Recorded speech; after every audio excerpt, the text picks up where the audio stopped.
13 років мені діагностували онкологію, 4-ту стадію. Я ніколи не відкладаю життя на завтра. Кожна держава має свої інтереси, а світ сам по собі стає більш хаотичний. Ми маємо адаптуватися.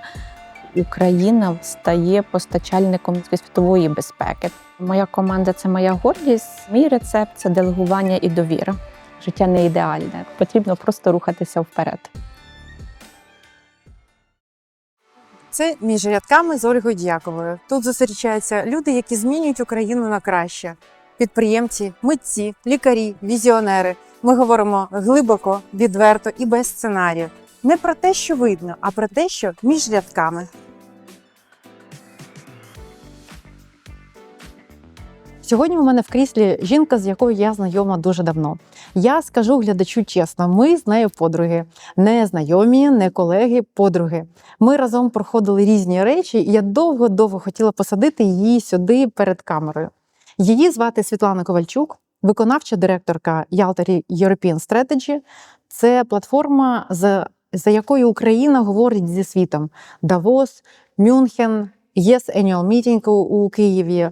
Вона кандидатка політичних наук, алюмна Kennedy School Harvard. І це жінка, яка починала багато разів свою професійну діяльність. І про це у нас сьогодні буде розмова. Світланко, вітаю. Вітаю. Дуже рада, що ти сьогодні тут. Я не буду одразу про міжнародну політику, про ЄС. Я в тебе просто спитаю таке питання. А коли ти востаннє дивилася у вікно і не просто подивитися погоду або, вибач, про обстріли, а просто подивитися у вікно про природу, про щось таке неосяжне? Дякую за запрошення. Насправді дуже приємно бути сьогодні з тобою, проводити це інтерв'ю. І гарне питання, бо я, мабуть, не з тих людей, яка часто дивиться вікна. Я, на жаль, дивлюся вікна не з телефоном, я хотіла сказати. Стояла біля вікна, не з телефоном. Дивлюся вікна лише тоді, коли обстріли, хоч це не рекомендується, але щоб розуміти, що дійсно відбувається. І, напевно, останній раз це було, коли були проекти в Давосі, коли за вікном були прекрасні Альпи. Клас. Я знаю, що ти дуже пишаєшся, звідки ти. Я дуже хочу, щоб всі почули твою історію, звідки ти, яке було твоє дитинство, які твої батьки, які цінності і саме такі смачні спогади в тебе з того часу. Я з маленького українського села на Хмельниччині з прекрасною назвою Чотирбоки, яке має таке велике історичне значення, тому що село було засновано на перетині двох річок, тобто насправді село виникло там, де були можливості для виживання ще в 16 столітті. Тобто село своєю історією, село, яке я люблю, яке є моїм місцем сили. З нами часто сперечаємося, але коли вихідні або свята, якщо є можливість, я завжди намагаюся поїхати в село, тому що там я відновлююся, там моє коріння, і це те, що мені дійсно надає сили. Я з простої селянської родини, моя мама була головним економістом в колгоспі, батько був бригадиром тракторної бригади. Для села це була така справжня селянська еліта. У нас вдома завжди були книги, були газети, і в нас були такі, я вважаю, правильні цінності, бо саме ми всі родом з дитинства. Що закладено в тобі в дитинстві, так ти розвиваєшся, так ти далі працюєш. А скажи, якою ти була дитиною? Ти була така примірною, або ти була такою хуліганкою? Якою ти росла? Гарне питання. Насправді я була дуже розсудливою дитиною. Я пам'ятаю, що для мене дуже важливо було гарно виглядати. Я, хоча з села доступ там до гарних речей був невеликий, але батьки яким чином завжди, моя мама навчалася в інституті, коли мене народила, і завжди з міста привозила мені гарні сукні, і я в дитячий садочок завжди ходила в сукнях. Коли всі ходили, там штанішка, футболочка, для мене було дуже важливо одягати сукні. Я всі рішення приймала дуже розважливо, але оскільки моя мама навчалася, батько працював, я була з тих дітей, яку першу відводили в садочок і останню забирали. Я завжди від того дуже страждала, але оскільки я дуже боялась забруднити свої сукні, в мене була своя стратегія, я приходила з великою кількістю іграшок, знову мама ж постійно з міста приїжджала, привозила багато дитячих іграшок. Я всім роздавала свої іграшки, відповідно, всі мене любили, тому що таких іграшок в селі не було. Всі діти бавилися з моїми іграшками, а я в сторонці стояла, берегла красоту і чистоту своєї сукні. Неймовірно. Ти була така дівчинка. А скажи, як ти навчалася там у початкову школу, ти пішла там в своєму селі, так? Я і початкову, і середню школу закінчила в своєму селі. У нас було 2 класи. Я активно навчалася, активно приймала участь на різних олімпіадах. Була лауреаткою Малої академії наук України. Я вела активне життя, але в селі моє улюблене місце це було шкільна бібліотека. Тому коли я приїхала в Київ, я була єдиною, хто читав всі праці в оригіналах. У мене не було хрестоматій. Я не знала, що таке в селі хрестоматія. Але всі книги я читала в оригіналі, в повних тиражах. Слухай, клас. Це такий смарагд, знаєш? Тобто ти була в сільській школі. У нас просто, знаєш, такий є персепшн, да, що найкращі школи тільки в містах. А тобто на той час в селі можна було дістати такі знання, щоб вигравати олімпіади. Так, у нас були дуже гарні вчителі, дуже кваліфіковані. Вчителька з історії – це була моя улюблена вчителька. Ми з нею вивчили досконалу історію, коли я знову ж поступила в Інститут міжнародних відносин. Почекай, це я зараз Це питаю. пізніше. Тобто ми з нею дуже гарно вивчили курс історії. У мене були, я вивчала не за підручниками історію, я вивчала за оригінальними працями, які вчителька історії мені давала. Та ж сама історія була з українською літературою, зарубіжною літературою. Оскільки я була спрагла до знань, вчителі завжди мені давали ось повні праці, і я от за ніч, за 2 ночі намагалася прочитати цілі книжки. Клас, супер. І ти з цією освітою, як у нас кажуть, з сільської школи вступаєш в найелітніший факультет міжнародних відносин університету Тараса Шевченка в Києві. Скажи, як це було? Тобто, що ти відчувала? Тому що я знаю, там дуже багато там таких, як кажуть, мажорів присутньо було, напевно, на той час. Як ти відчувала себе в цьому середовищі? І перший курс, другий? Гарне питання. Я прям перенеслася на 26 років назад, тому що в 2000 році поступила. Насправді, я дуже хотіла поступити, і я боялася не поступити. Коли ми поступали, можна було подавати заявки 20 університетів. Я всі в 20 університетів подала, просто щоб бути впевненою, що я кудись поступлю. І ми не могли дозволити собі навчання на платному. Тобто для мене було, куди я можу навчатися лише там, а де буде безкоштовне навчання. Ну і, звичайно, подали документи з мамою в Інститут міжнародних відносин. Батькові навіть не сказали, бо я думаю, він подумає, що я зійшла з розуму. І виходить так, що на першому іспиті мені ставлять добре, бо в мене була золота медаль, відповідно, якби я отримала і олімпіади, якби я отримала відмінно, я би вже була автоматично зарахована. І в мене насправді було якесь все рівно відчуття, що я це зроблю. Ми йдемо на другий іспит, на третій, отримую позитивні оцінки, відповідно, я проходжу. Я була дуже спрагла до знань, і в мене така особливість, що я дуже цілеспрямована. Насправді, мене не дуже цікавило оточення, мене цікавили знання. І коли ти розумієш, що це інше місто, інші люди, ти одна в великому місці. Коли я перший раз з мамою приїхала до Києва, в мене було відчуття такої маленької комашки, я думала, що мене роздавлять. А тут, перший раз поступила, вдалося. Заходиш в інститут, наче все працює. Перші семінарські заняття ти можеш сказати більше, ніж тебе запитують. Знову, в мене була велика база знань з минулого. Тобто я не можу сказати, що було якийсь великий страх чи негативні емоції. І якось дуже швидко сформувалося коло друзів. Знову, коли хоч ти там ти з села, але коли в тебе гарна база знань, все рівно з тобою хочуть всі дружити. Да? Я була єдина на курсі, конспекти якої всі переписували. Я сиділа, писала, все було переписувано. Клас. Це завжди гарно бути розумною і гарно вчитися. Дякую.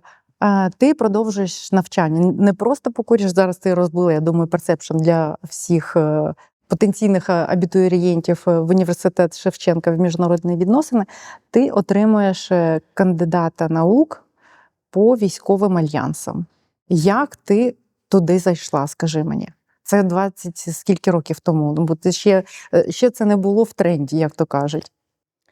Ну, насправді, тема військово-політичних союзів, коаліцій для мене була цікава. Ну, там кажуть, є науковий інтерес, це було науковим інтересом. Насправді, що таке військово-політичний союз? Це про співробітництво, про партнерство, як об'єднуючи ресурси можна отримати найкращого результату.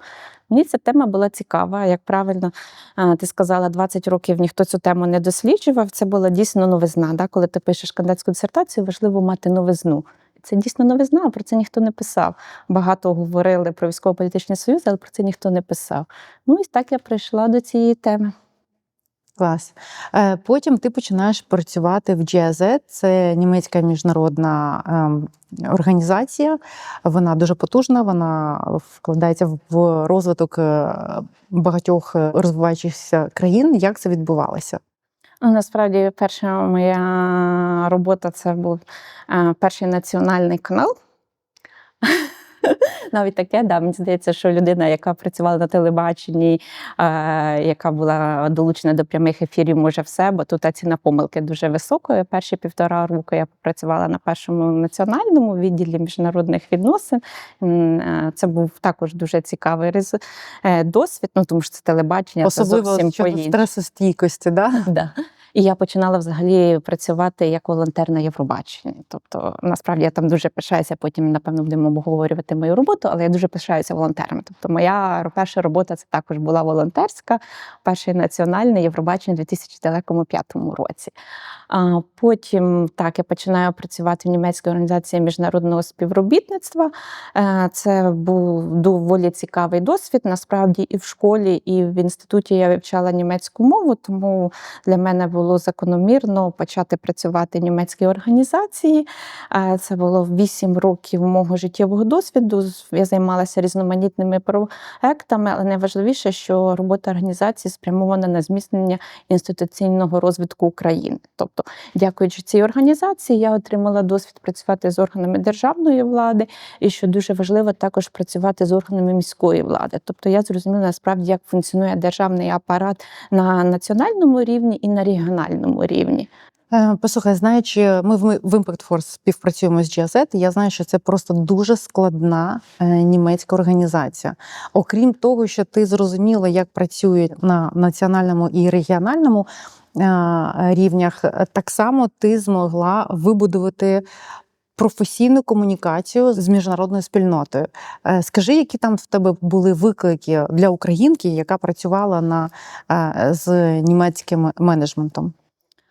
Насправді це був доволі цікавий досвід. І, забігаючи наперед, я стала першим національним директором в німецькій організації міжнародного співробітництва, тому що є загальна історія, що німці очолюють проекти, а вже національний персонал буває на місці заступників або менеджерів проєктів, тому що тут дуже важливо зберегти баланс між твоїми національними інтересами, як українками, і інтересами держави. Тому що там кожна держава має свої інтереси, і ти завжди маєш балансувати.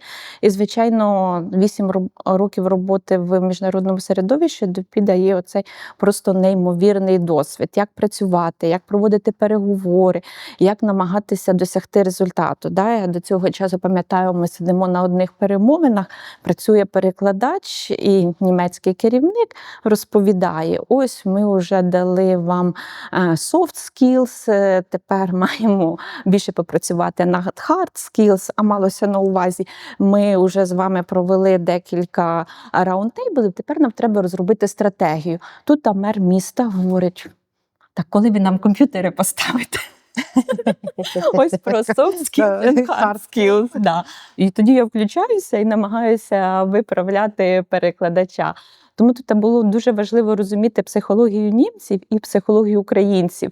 Та інформація, як буде надана і як вона буде зрозуміла. Тому що ми дуже часто навіть в нашій роботі зараз, в наших комунікаціях ми розуміємо відмінність від того, що було сказано, відмінність від того, що було почуте. Тобто GIZ навчило мене чітко формулювати свої думки, завдання, очікування, результати. І намагатися уберегти від розчарування. Ти з партнерами можеш працювати тоді, коли є довіра. довіра.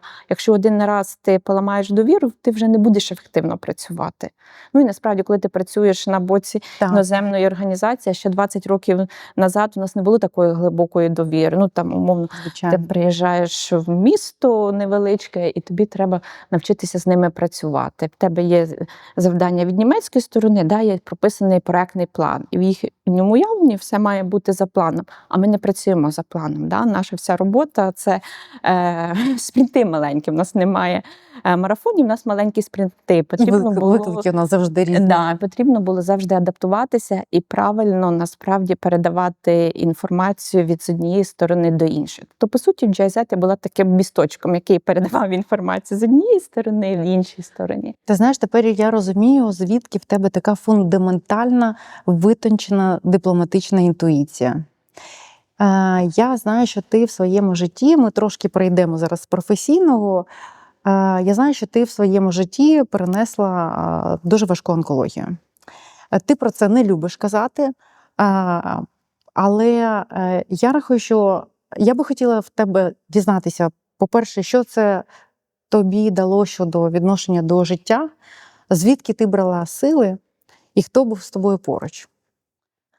Так, є у мене і така сторінка в історії. В 13 років мені діагностували онкологію, 4-ту стадію, і було сказано батькам, що мені лишилося декілька місяців, що би вони не робили, все. Типу, дитина загине, все. І сталося так, що я чула розмову мами і лікаря, але якось внутрішньо я прийняла для себе рішення, що будемо боротися, і сім'я, батьки вирішили, що будемо боротися. Мене прооперували, це сталося якраз в день мого народження, тоді ще сталася ще клінічна смерть, тому що був внутрішній крововилив, все, що могло піти не так, все пішло не так. І тому якби в сімейному колі ми святкуємо 2 дні народження, тому що все це відбулося в один день, тому що це ж був інститут онкології в Києві. Тобі треба було стояти в чергу на операцію, але насправді треба вдати належне, мене прийняли поза чергою, бо була дуже висока стадія, і ми не могли чекати навіть 1-2 дня, воно було би дуже загрозливим. З чого це навчило? Навчило насамперед, що сім'я – це найміцніша опора, яка може бути. Батьки не здалися, в мене був менший брат, який мене підтримував, не здавався. І ми пройшли цей шлях разом. І вже через 3 місяці після операції я пішла в школу, почала далі навчатися. Ти знаєш, це просто така неймовірна історія. Я просто здивована, що ти ніколи про це не кажеш, тому що коли люди чують діагноз, там 4-та ступінь раку, це якби все. Знаєш, люди опускають просто руки. І дякую твоїм батькам, дякую нашим лікарям, що ти з нами, і що ти саме головне, що в тебе була та іскра життя і віра в себе, що ти подолаєш цю загрозу в твоєму житті. Насправді це батьки, мама, батько, які не здалися, да? Які, не дивлячись на те, що їм лікарі з Київського інституту сказали, все, оперуємо, але це їй дасть життя на місяць-два, вони не здалися, вони продовжили боротися, що я їм дуже вдячна. Ніколи не здаватися. Саме так. Після того досвіду боротьби з такою важкою хворобою, що ти з тих пір ніколи не робиш? І навпаки, що ти інтегрувала в своє життя на постійній основі, щоб бути здоровою і насолоджуватися життям? Насправді я ніколи не відкладаю життя на завтра, тому що потрібно жити сьогодні, ти не розумієш, що буде завтра. Клас. Це, до речі, не перше інтерв'ю, де я надихаюся всіми жінками, з якими я спілкуюся. І я саме це чула. Я думаю, що вже можна робити аналітику, знаєш, єдиних цінностей, не відкладати життя. Переходимо до наступного етапу твого життя. Ти заступаєш на посаду виконавчої директорки Ялтинської європейської стратегії. Міжнародна стратегія, яка вибудовує взагалі взаємозв'язки України, міжнародної спільноти і нашого уряду. Це величезний виклик. Як це відбувалося? І я розумію, що твоя рідна, можна сказати, друга німецька. Тут мова, яку ти не дуже часто використовувала, англійська, але вона робоча. Це, я не знаю, більш вищого рівня комунікації з особистостями, з якими тобі довелося починати комунікувати, і все це вибудовувалося. Розкажи, як це все було? Це був неймовірно цікавий досвід, я можу сказати, сміливе рішення. У мене багато друзів здивувалися, як я стабільної німецької організації з високої посади, найвищої в Україні, з прекрасним бюджетом, свободою дій. І більше того, я була відповідальна за проєкт підвищення спроможностей Української служби надзвичайних ситуацій. Тобто просто неймовірно цікавий проєкт. Да, я насправді знаю Тобто все. ви тебе бачили вже в НАТО десь на топ-посаді? Я знаю, що це пожежні рукави, а не шланги. Я все знаю про вогнегасники, про пожежні машини. Я багато чого знаю, що насправді не дуже, мабуть, годиться знати випускниці Інституту міжнародних відносин, але я все це робила з превеликим задоволенням. Але у мене була мрія повернутися до міжнародних відносин, да, які я вивчала. І тут насправді мене запросили на каву. В той час, коли мене запросили на каву, я навіть не знала, що таке ЄС. Це звучить дуже дивно, але я не знала. І ми зустрічалися на каву, проводили ряд інтерв'ю. І згодом, через 3 місяці, я приймаю рішення змінювати роботу, тому що для мене був цей місток і можливість все ж таки займатися міжнародними відносинами. Те, що я хотіла. Міжнародна технічна допомога – це безумно дуже цікаво, корисно, але мені здається, я вже пройшла той етап, і я готова була для чогось нового. Звичайно, це був виклик, тому що я як українка, це дуже цікаво, але я перейшла з німецької організації працювати в українську організацію. Да? Це різні основи роботи, все по-різному.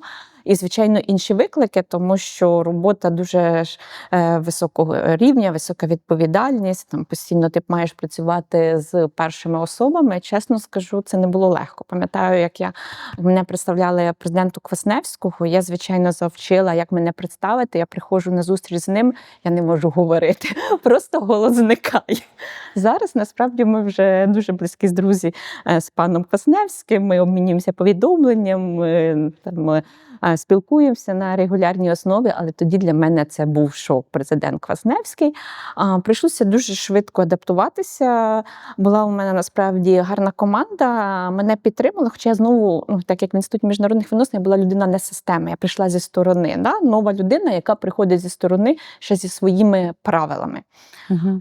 Ми якось адаптувалися. Період адаптації був, чесно, не дуже легкий. Перша ЄС, я пам'ятаю, всього боялася, як воно відбудеться, а розсадки – це взагалі була катастрофа, чи як робити фотографію з усіма учасниками. Я найбільше всього боялася, це розсадки і ось ці фотографії, але все спрацювалося. Знову був виклик, і коли є готовність його долати, приходиться долати. Знову ж я правильно зазначила, в попередній роботі робоча мова була для мене німецька, англійська мова, де мені прийшлося багато працювати, щоб її, звичайно, поліпшувати. Я там починала робочий день з 8 ранку з занять з репетитором з англійської мови, тому що там все рівно всі основні фрази були у мене на німецькій мові. Навіть зараз, коли я стресую, прям супер стрес, я починаю розмовляти на німецькій мові, тому що вона у мене десь на бекграунді лишилася як основна. Якщо вам цікаві наші розмови, поставте вподобайку, підпишіться на канал і натисніть на дзвіночок, щоб не пропускати нові епізоди. Підтримайте нас. Саме завдяки цьому YouTube показує наші випуски більшій кількості людей, яким вони можуть бути корисними. І, будь ласка, коментуйте наші дискусії. Нам дуже важлива ваша думка. Дякуємо, що ви з нами. Ти знаєш, зараз, я думаю, протягом війни для тебе, як для виконавчої директорки Ялтинської європейської стратегії, це достатні величезні виклики. Формувати адженду не тільки відповідно того, що необхідно там інвестиційного клімату, політичного, культурного, а ще враховуючи війну і ці взаємовідносини з нашими європейськими та взагалі міжнародними партнерами. Як це все відбувається? Як ти балансуєш? Тому що я знаю, що ваша наглядова рада складається з політиків і просто відомих особистостей з зовсім різних сфер, інтересів і держав. Насправді так, війна внесла свої нюанси в нашу роботу, Але я пам'ятаю, коли почалася війна, у нас було засідання наглядової ради, і було обговорено, що ми робимо далі. Да? Була опція починати працювати за кордоном, або тому що в 22-му році не так багато заходів проводили в Україні. Це вже зараз в Києві, що зараз, що в 19-му році приблизно однакова кількість заходів, можливо, зараз ще більше. Але тоді наглядова рада єдиноголосно вирішила, що ми маємо залишатися в Києві. Нас уже витіснили з Криму. Ще один раз ми не дозволимо собі витіснити, да? Тому що до 2014 року Ялтинська європейська стратегія, щорічні зустрічі проходили в Крим. Але, на жаль, з 2014 року ми переїхали до Києва. Відповідно, під час війни ми маємо працювати ще більше, ще натхненніше, тому що знову там безпекові великі виклики, але разом з тим потрібно враховувати всі нюанси, які відбуваються в Україні і які відбуваються у світі. Насправді світ ускладнюється не лише війною в Україні, а світ сам по собі стає більш хаотичний, більш нестабільний. Ми вже сміємося, що у багатьох навіть європейських країнах кожен раз перед ЄС відбувається зміна уряду. Ну, і тому ми маємо адаптуватися. Але у нас дуже досвідчені члени наглядової ради, і їхня мудрість дуже важлива, тому що в них є ось це досвід, дипломатичність і відчуття нагальності, що нам потрібно робити, які питання обговорювати, кого запрошувати. Тобто наша програма, вона не робиться там на коленки, чи просто ми сіли, подумали. Наглядова рада дійсно залучена у формування порядку денного. 2 тижні тому вони приїжджали і до Києва, і до Одеси. В нас були зустрічі на найвищому державному рівні з громадським середовищем, з депутатами, також в Одесі в ряд зустрічей, щоб розуміти, чим живе Україна і що важливо, які виклики. Чим живе Європа, чим світ, вони розуміють, бо вони також багато їздять, багато спілкуються. І вже маючи всі ці їхні знання, ми так формуємо порядок денний для Ялтинської європейської стратегії. Дякую, це дуже цікаво. А скажи мені, будь ласка, я знаю, що ви завжди присутні в рамках Міжнародного економічного форуму в Давосі. Завжди ви присутні на Мюнхенській безпековій конференції. Завжди дуже активно збираєте українську спільноту якщо пам'ятаю, 24 лютого кожного року і, звичайно, вже в вересні. І ти завжди, я думаю, відчуваєш, чи змінюється взагалі відношення до України, до уряду України, до бізнесу України, до суспільства України.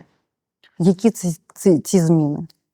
За роки війни ми дійсно пройшли велику трансформацію. Якщо я пам'ятаю, що коли був 22-й рік, основне завдання і як міжнародна громадськість розглядала Україну, країни, які потрібно дати допомогу фінансову, військову, допомогти підтримати численних українських біженців, просто підтримати. Да? І на це були спрямовані усі діалоги, усі розмови. Зараз уже все більше стає усвідомлення, що Україна, власне, стає постачальником європейської світової безпеки. Тобто змінюється ось це сприйняття України від країни, яка просить, яку потрібно підтримати, від України, до країни, яка може надати, яка може гарантувати, і від якої вже залежить безпека. Да? Про українські військові інновації вже всі знають, всі розуміють, вже в яку країну ти не поїдеш, всі хочуть укладати якісь там оборонні контракти з Україною. Да? Але в нас існує заборона на експорт воєнних технологій, бо вони нам самі потрібні. Але вже прямо влаштовується черга на закупівлю українських нових технологій. Послухай, я зараз бачу, що останніми роками ти дуже багато подорожуєш і виступаєш вже не тільки в рамках форумів і ЄСу, так? Чи ти зараз багато подорожуєш по міжнародним університетам і форумам і в Азії, і в Сполучених Штатах Америки, і в Європі. Скажи, будь ласка, чи можеш ти дати таку, можливо, аналітику міждержавну, між країнами, да? Крос-культурну відмінність і якісь, може, персепшн, які існують щодо України, і що нам потрібно змінити? Ну, насправді так. Останнім часом я намагаюся більше приймати участь у різних експертних дискусіях, щоб розуміти дійсно, як нас приймають, що потрібно надати, який існує запит. Так? Я пам'ятаю, 2 роки тому я була на запрошення наших індійських партнерів Індії, і це Дуже був неймовірно цікавий досвід. Запрошують мене на експертну дискусію. За столом знаходиться близько 20 високоповажних експертів індійських. Це колишні генерали, колишні міністри, колишні дипломати, більшість з яких вже, звичайно, працювали в Росії. Приходжу я, блондинка. І це все чоловіки? Це одні чоловіки в кімнаті. Блондинка, як зараз пам'ятаю, жовтій сукні. І я розумію, що вони всі просто мене ненавидять. Ти заходиш в кімнату, і ти вже розумієш, що всі їхні погляди, вони починають тебе ненавидіти. Тому що ти українка, чи тому що ти жінка і блондинка? Все разом. Чи це все? Ти просто заходиш і ти розумієш, що тебе в цій кімнаті ненавидять. Окей, запитую, де мені сісти, сідаю. І попередньо мене попросили, щоб я приготувала презентацію зі слайдами, але включила історію України. Я була заснована Київська Русь, ось багато таких історичних моментів. Я починаю розповідати їм крок за кроком, так, і вони починають фотографувати кожен слайд моєї презентації. Після, там мене друзі сказали, щоб відіслати в Росію. Там, звичайно, ми порівнювали історію Москви, історію Росії, все було коректно підготовлено. Після того починається дискусія, і, звичайно, що виникає, що Україна порушила мир, і ми маємо прийняти мир за будь-яких умов. Я їм починаю розповідати, що ні, і ти сидиш в кімнаті, де 20 людей проти. Ми поспілкувалися, посперечалися, дискусія закрилася. Приїжджаю я, мені здається, через півроку, у них вже змінюється ставлення до тебе. Вони вже починають з тобою спілкуватися, запитувати, яка ситуація в Україні, давати якісь свої рекомендації. Тобто ти розумієш, що дуже важливо почати спілкуватися з людьми, які тебе ненавидять. Психологічно я після цієї зустрічі просто побігла в готель прийняти душ, бо в тебе наче всі сили забрали, да? Всі проти тебе, і ніхто тебе не підтримує. Ти дуже сміливий. Але приходиться боротися, приходиться розповідати. Насправді в Кореї всі нас люблять, звичайно, ніхто не хоче продавати на зброю, а всі нам люблять, і всі зацікавлені в наших оборонних технологіях, бо вони дуже бояться поновлення війни з Північною Кореєю. Ось я знову ж була на конференції в Кореї, це також був цікавий досвід. Вони присвятили 3 панелі Україні, що було дуже важливо. Да? Люди в Азії на своїх форумах все рівно обговорюють українське питання. Де Корея, а де Київ? Здається, далеко, але разом з тим вони намагаються отримувати український контент і доносити до своєї аудиторії. З Європою ситуація набагато простіша, тому що в нас є більше контактів, більше заходів, де люди спілкуються, більше взаємодії як на офіційному рівні, так і на експертному. Це дуже цікаво, і я тобі бажаю не зупинятися, тому що такі люди, як ти, саме змінюють відношення світу до України. Не тільки в часі зараз оборонному, а і саме в цінностях, які ми історично давали цьому світу.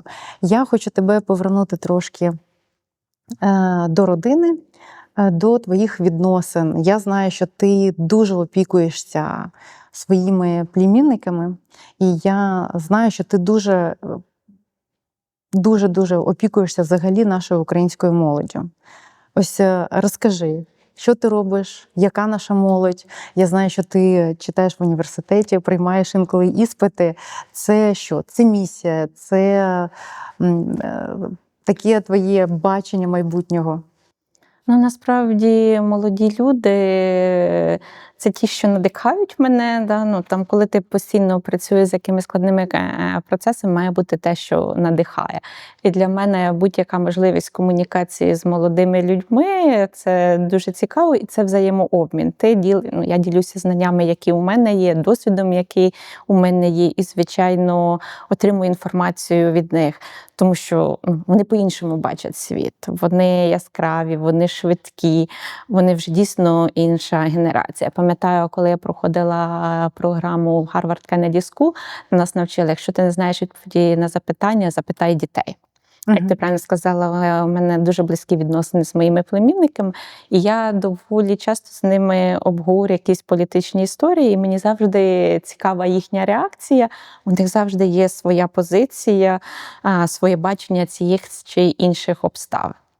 Я хочу, щоб ти, може, ще поділилася можливістю взагалі для нашої молоді, що дає волонтерство. Тому що я знаю, що в тебе завжди відкриті коли для волонтерів на всіх ваших заходах. Я дуже знаю багато історій цікавих дітей, які були ще дітьми, коли проходили волонтерство в ЄСі, і потім це давало їм квиток в міжнародні університети або вже зі старту на дуже гарні позиції в роботі. Розкажи, як це відбувається, що це дає, і може більше, знаєш, щоб залучити нашу молодь, як проактивно шукати ці можливості волонтерства. Так, в Ялтинській європейській стратегії двічі на рік ми проводимо відбір волонтерів, як ми називаємо, на літній період для підготовки Ялтинської європейської стратегії і на зимовий для підготовки українських заходів в Давосі, в Мюнхені і 24 лютого. Мені здається, для всіх міжнародників насправді це та унікальна можливість, коли ти всі теоретичні знання, набуті в університеті, можеш дуже швидко використовувати на практиці. Ти вчишся писати справжні дипломатичні листи.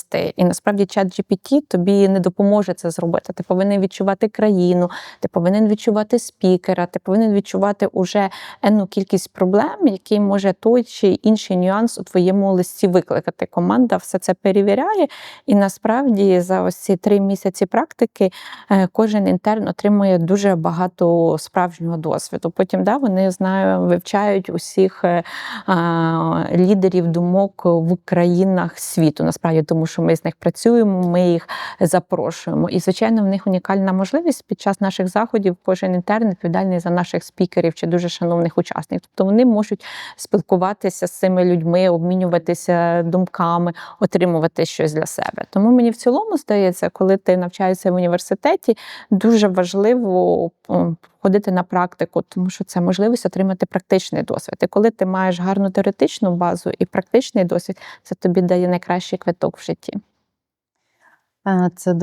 Це дуже класно. Це такий відчутний імпакт на наше суспільство. А скажи, будь ласка, це все зараз так виглядає, знаєш, цікаво, так на високому рівні, але я знаю, що це коштує дуже-дуже величезного здоров'я в нашому житті. Як ти взагалі відновлюєшся? Як ти тримаєш цю толерантність до команд, ми всі розуміємо, якщо у нас працюють волонтери, це інші країни, ти не завжди залежиш від себе або від core team, яка з тобою співпрацює. Як ти відновлюєшся? Як ти не стресуєш? Як ти знаходиш сили залишатися толерантною? Насамперед, я дійсно люблю свою роботу. Я намагаюся не стресувати. Звісно, після великих заходів потрібно відновлюватися. Мені насправді це допомагає робити спілкування з родиною, спілкування з друзями. Я люблю готувати. Я це рідко роблю в нормальному житті, тому що часу немає. Але коли в період між проектами я з задоволенням готую, читаю книги, дивлюся фільми, тобто, по суті, роблю все те, що роблять інші нормальні люди. Інші люди, давайте нормальні вирішимо. Скажи, будь ласка, ти вибудувала дуже-дуже класну команду. Я знаю, що ви дуже ефективні, ви дуже дружні. Чим би ти хотіла поділитися з нами всіма, як будувати ефективні команди, яким ти можеш довіряти? Насправді, моя команда – це моя гордість, і я дуже багато інвестую в створення дійсно ефективної команди. Я з тих керівників, які вірить і стимулює сильні команди. Чим сильніший кожен гравець команди, тим сильніша команда, тим кращий результат. Я не боюся мати поруч людей сильніших за мене. І я делегую і довіряю. Насправді, часто це ризиковано, але я йду на цей ризик, тому що це виправдовує. Я ніколи не займаюся мікроменеджментом, Тому що людям потрібно довіряти, і кожен має розуміти свою відповідальність і важливість. Коли в тебе маленька команда, чим сильніший кожен, тим кращий буде результат. Насправді я пишаюся кожним з ним.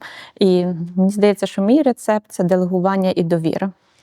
А скажи, будь ласка, що б ти сказала молодому спеціалісту, який хоче вибудувати кар'єру в міжнародній сфері?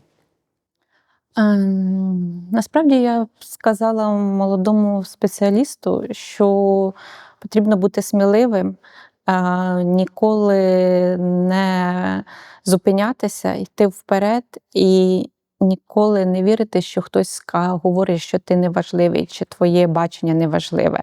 Світ потребує твого бачення, іди твори, і долай усі перешкоди. У мене є такий слоган з минулого року: життя не ідеальне. Так, потрібно просто рухатися вперед.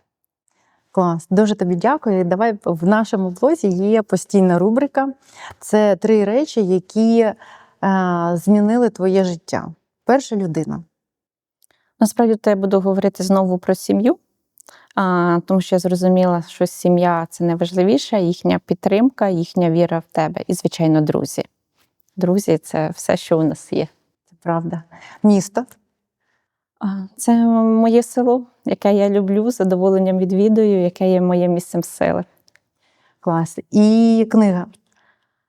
«Маленький принц» Екзюпері, тому що це про цінності, це про відданість, довіру, партнерство і віру в краще. У мене навіть ось Ти знаєш? обкладинка на телефоні з «Маленького принца». Клас. Ти не повіриш, просто «Маленький принц» на цій аудіокнижці виросли мої сини. Просто в якийсь момент же я не могла нічого їм читати, і вони просто засинали кожного дня саме під цей твір. Буває Це таке. чудово, так. Віталій, де квіти? Дякую. Це так неочікувано. Віталій Дякую. Олегович. Ще й такі красиві троянди. Дякую. Зараз.